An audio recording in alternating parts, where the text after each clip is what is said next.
갈라디아서 1장 8절입니다. 우리나 혹은 하늘로부터 온 천사라도 우리가 너희에게 전한 복음 외에 다른 복음을 전하면 저주를 받을지어다. 우리 기독교가 시작된 이래 세 가지 잘못된 다른 복음이 있어 왔는데요. 그 첫째는 율법주의로 이것은 율법을 지킴으로 구원받는다는 것인데 이 잘못에 대한 해답이 로마서에 잘 쓰여 있고요. 두 번째는 반율법주의인데 이것은 은혜로 구원받기 때문에 구원받은 후에는 어떻게 살든 상관없다는 것으로 이 그릇된 가르침에 대한 답변이 야고보서에 잘 기록되어 있습니다. 그리고 또 하나는 갈라디아주의라 불리는 건데요. 이것은 구원은 은혜로 받지만 그 은혜에 더해 율법을 지킴으로 구원이 온전히 이루어진다는 것으로 이 잘못된 가르침에 대한 해답이 바로 갈라디아서입니다. 이 세 가지는 초대교부터 지금까지 존재하는 우리 믿는 이들을 헷갈리게 하는 다른 복음인데요. 그중 가장 교묘하고 사악한 것이 갈라디아주의입니다. 이는 은혜로 구원받는다는 복음을 부인하지 않습니다.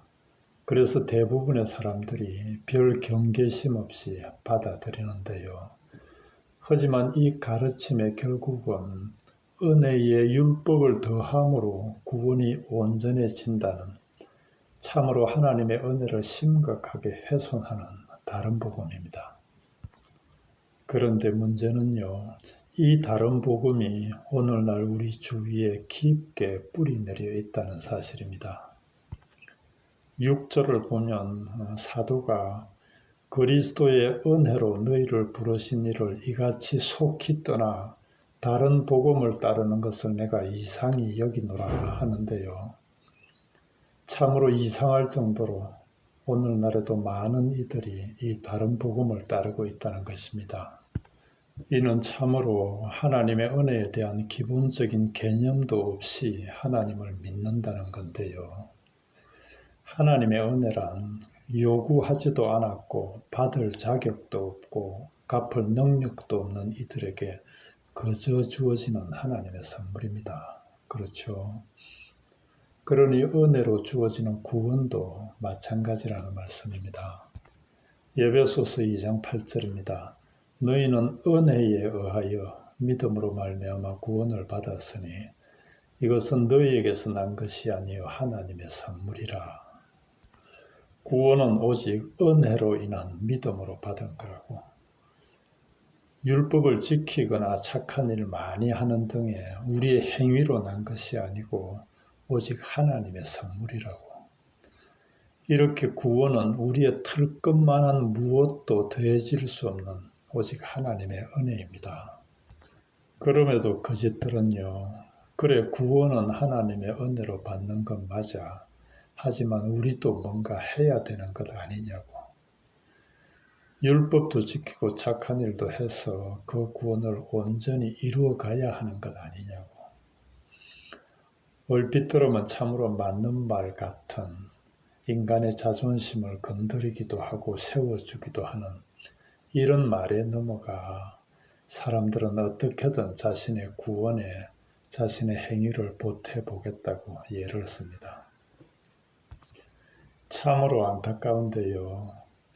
주위를 돌아보면 자신은 그렇지 않다 하는데 그들의 믿음 생활을 보면 대부분 그렇습니다. 이들에게 사도가 이렇게 일갈합니다. 3장 1절인데요.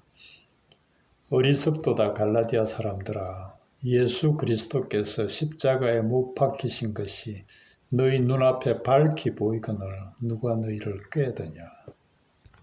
예수 그리스도께서 우리 죄를 대속하기 위해 십자가에 못 박히신 그 은혜가 밝히 보이는데 어떻게 너희의 행위로 구원에 이르겠다 하느냐는 말씀이지요. 그러면서 도대체 누가 너희를 그렇게 꾀드냐 합니다. 그리고 이어 3절인데요. 너희가 이같이 어리석으냐 성령으로 시작하였다가 이제는 육체로 마치겠느냐. 은혜로 받은 구원을 율법의 행위로 이루어 보겠다고 너희가 이렇게도 어리석으냐는 거지요. 그렇습니다. 복음은 오직 하나님의 은혜의 복음입니다. 우리 자신의 행위로 우리 자신의 가진 것이나 무슨 도덕성, 인격, 능력 등 자신의 무엇으로 자신의 구원에 기여할 수 있다고 생각할 때마다 이 은혜의 복음은 심각하게 훼손되고요. 그럴수록 오히려 구원에서 떨어져 나간다는 사실을 기억해야 합니다. 5장 4절입니다. 율법 안에서 의롭다함을 얻으려 하는 너희는 그리스도에게서 끊어지고 은혜에서 떨어진 자로다. 제가 사람들에게 이런 은혜의 복음을 전하면요, 적지 않은 이들이 이렇게 반문합니다. 특히 교회를 오래 다닌 사람들이 그러는데요. 그렇다면 지금까지 내가 하나님께 드린 하나님을 위해 한 게 얼만데 그렇다면 그것들이 다 헛거란 말이냐고요. 그런 일들을 자신의 구원의 보탬이 된다고 그래서 자신의 공로로 자신의 의로 생각하고 했다면 그렇습니다. 다 헛것입니다. 헛것일 뿐 아니라 오히려 하나님 앞에 죄를 지은 거고요. 하나님의 은혜를 심각하게 훼손하는 천사라도 전하면 저주받는다는 다른 복음을 따른 거란 말씀입니다. 마태복음 25장을 보면 천국으로 불림받은 양들과 지옥으로 쫓겨난 염소들이 나오는데요. 그 둘의 차이가 뭐냐 하면 양들은 자기들이 한 일을 기억도 못하는데 하나님은 했다 하시며 천국으로 오라 하시고 염소들은 지들이 한 일들을 다 기억하고 했다 하는데 하나님은 안 했다 하시며 지옥으로 내려가라 하십니다. 이해되는지요? 마태복음 7장에도 비슷한 내용이 나오는데요. 많은 사람들입니다. 많은 사람들이 주의 이름으로 선지자 노릇도 하고 귀신도 쫓아내고 많은 권능도 행했다고. 그들은 자신이 그런 큰 일들을 했다고 하는데 하나님은 내가 너희를 도무지 모른다 하시며 내게서 떠나가라 하십니다. 어떤 일이든 자기의 의로 자신의 공로로 하면 당연히 기억합니다. 후에 하나님께 할 말이 있어야 하니까요. 그런데요, 하나님의 은혜를 깨닫고 그 은혜로 인한 지향을 따라 한 거라면 굳이 기억할 필요도 없고 기억되지도 않는다는 말씀입니다. 그러니 제발 은혜를 먼저 깨달으라는 말씀입니다. 하나님의 은혜를 제대로 깨달으면요. 그러면 반드시, 이건 반드시입니다. 반드시 그 은혜로 인한 하나님을 향한 어떤 지향이 생기는데요. 그러면 그때 그 지향을 따라 행하면 된다는 말씀입니다. 이걸 다른 말로 은혜가 왕노릇한다 하는 건데 로마서 5장 21절입니다. 이는 죄가 사망 안에서 왕노릇한 것 같이 은혜도 또한 의로 말미암아 왕노릇하여 우리 주 예수 그리스도로 말미암아 영생에 이르게 하려 함이라. 분명하지요. 죄가 왕노릇해 사망으로 이끌듯 은혜 또한 왕노릇해 우리를 영생으로 이끌어간다고. 쉽지 않은 내용이니 잘 이해되기 바라고요. 에베소서 1장 4절로 6절을 요약하면 이렇습니다.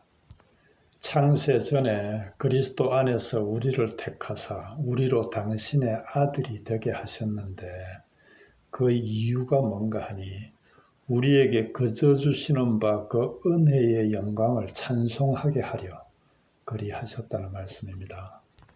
우리에게 거저 주시는 바 그 은혜의 영광을 찬송하게 하려고 우리로 당신의 아들이 되게 하셨다고.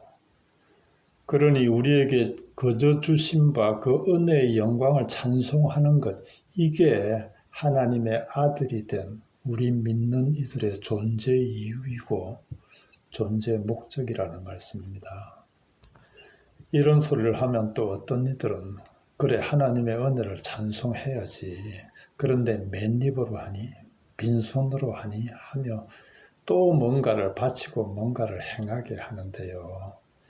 이런 자들은 하나님이 어떤 분이신지 하나님을 향한 찬송이 뭔지조차 모르는 자들이니 그만하겠습니다. 그리고 사도가 왜 이런 거짓들이 하늘에서 내려온 천사라도 전하면 저주받는다는 다른 복음을 전하는지 그 이유에 대해서도 밝혀주는데요. 4장 17절입니다. 그들이 너희에게 열심을 내는 것은 좋은 뜻이 아니요 오직 너희를 이간시켜 너희로 그들에게 대하여 열심을 내게 하려 함이라. 참 섬뜩하지요. 사람들을 그리스도로부터 이간시켜 거짓인 자기들에게 열심 내게 하려고 이 다른 복음을 그리도 열심히 전한다는 말씀입니다. 주위를 잘 돌아보시고요. 오늘은 여기까지 하겠습니다.